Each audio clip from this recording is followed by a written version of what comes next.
Lagyan natin Emi. Hadim. Akkana laal jimaa hararge jechuun jimaa filatamaa beekamaa jimaa noormaali jeneraali laakulola koratti kominati jimaa kanaan jiraa jiru mitiraampi abba shanii qabama Shana kee nu garsiis. Ameerikaan jira jimaanaan bizeen qame Obama unagan Joe Biden nagan bijoo Ota kati kolle taate suma ol jira.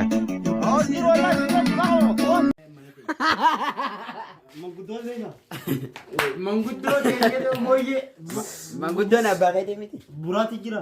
Buraati qabisa ofirraa baafnee kaayyannee teenyu. Akka gaarra maqaadhachuun waan ta'eef jiibama Jibaamo. Jibaani swaabu. jiibama su'aaba. Jimaan haraami jedhanii.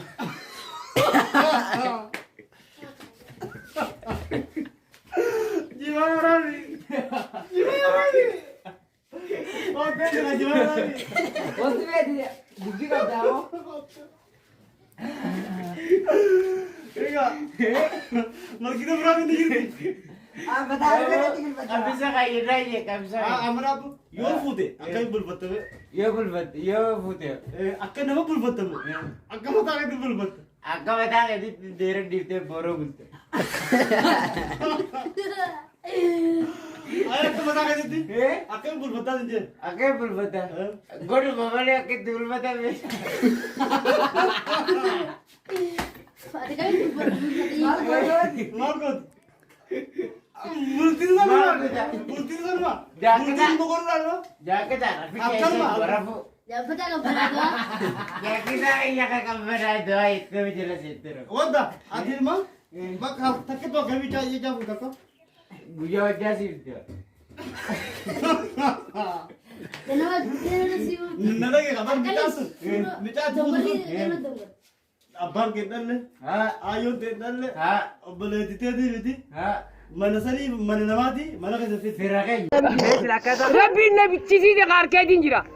Akkamitti jedhame? Meemba gaafita kaas gaafata. Egaa karaan salphaa sun eeggame akkamitti ta'e anamma muka nambi deema amma muta inshallah. Ati hin bittu dachii teesse waa xiqqishu. Egaa qabeenya dachii harkanii nama bita. Juboo jimaa dachiin teesse qooti takka jimaan sun keessan jiru qooti takka isin dardaradanii waan afaanitti raafuunaan eeyya jira. Rabbii keessa. Ati laal nu qaammaan dura kan ijoollee horeen qabneewu akka nuuni qixxaanne. Jiji qabeenyi isaanii nurra guddatee karu hiite. Yoo masaan ina jaan ina jaan. Duraan laala. Beraa laala. Bisa dikeerla. Obbo Jamal mo. Jamal yoo taate kee jaya. Aboosi wara jira bar. Noora aboosi. Karaa gabaabatti kasi bitatan makiina. Karaa shabalatti. Akkamitti bitatan? Maallaqa olii qabanii bitatan ka. Amma kuranitti bitatan siin jee bara nama kuranitti oliin bitichuu baadde.